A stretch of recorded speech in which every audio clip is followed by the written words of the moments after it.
We're at the Petrified Log Day area.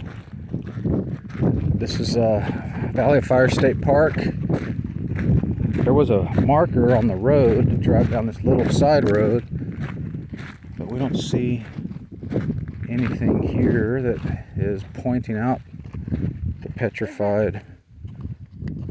Oh, okay, yeah, they got it enclosed and chain link fence. Okay, so you have to come over that little ridge. There's no trailhead, there's no trail marker, no directions, but you can see it once you kind of clear the ridge. So the sandstone formations, from what I've been reading, is actually when this was an ocean, like 500 million years ago or whatever, those are sandstone, and they were actually the sand dunes, on the beaches or in the ocean, and then I guess they went through a process of becoming rock. The petrified logs are from another time when this was all a forested area, and there's some remnants of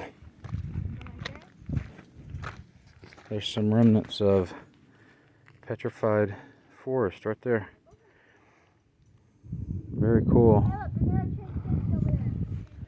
Look at that sandstone over there. Look at that. That was a sand dune. Can you believe? Look how big that thing is. And here's the other one. So there's two petrified logs here, but look at that. There's a third one over there. You can definitely see it. Where? Behind you. And there might be some more over there. They got that fenced off over there too, but we don't need to walk over there. Oh yeah, we'll go check that one out too. Let's go. Petrified logs. Let me check out this little marker here and see what it says. Petrified forests are rather common in the West and are often made up of a wide variety of trees. These trees of this forest, however, are ancient pines that grew near here during the Great Age of Reptiles, approximately 150 million years ago. Millions of years ago, this tree likely grew with others of its kind in a forest several miles from here. Later, floodwaters carried the fallen log to this area where it was buried beneath thousands of feet of silt, sand, and sea deposits. Here it slowly changed to stone. Okay. So there wasn't a forest here. It washed over here from floodwaters or whatever. The sea carried it here, and then it got covered up, and the process began of turning it into stone.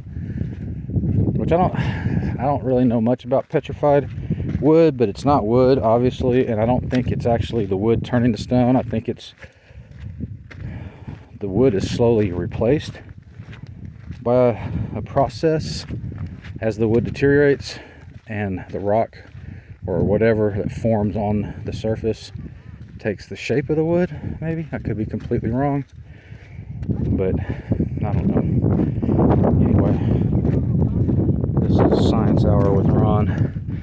There's another little piece of petrified wood there. Very cool.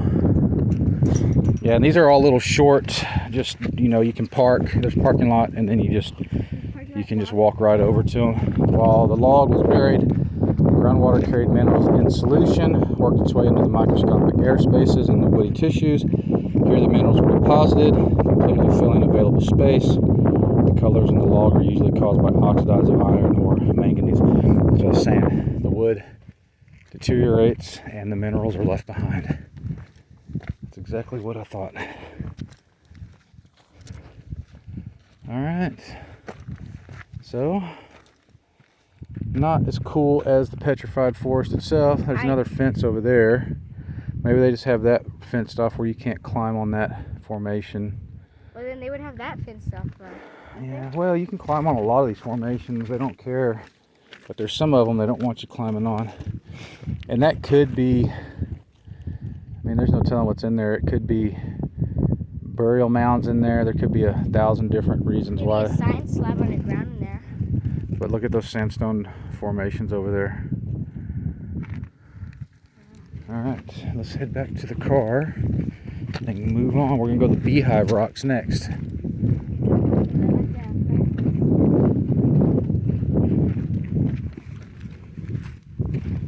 is a cool little state park. If you're ever in Nevada, between St. George, Utah and Las Vegas, this is the Valley of Fire State Park. And even if you can't park in the camp, if you can't camp in the campground, there's Lake Mead to the east, which has lots of BLM land. And then actually outside the western gate of this park is all BLM land. We were going to camp there tonight if we couldn't get a spot here in the park. But our campground's relatively empty. As usual, there's lots of late arrivals coming in. We got here at noon. It's about 5 p.m. now. We're out doing all the sites because it's cooler and all the crowds have dispersed.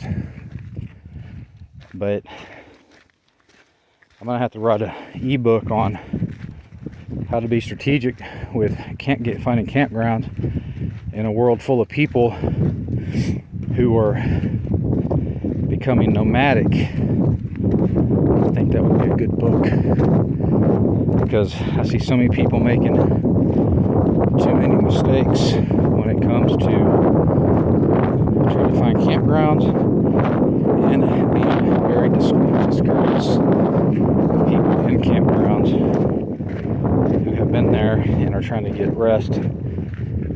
So there should be some etiquette, and I should write a book about that. I think I would be a subject matter expert. All right, on to the beehives.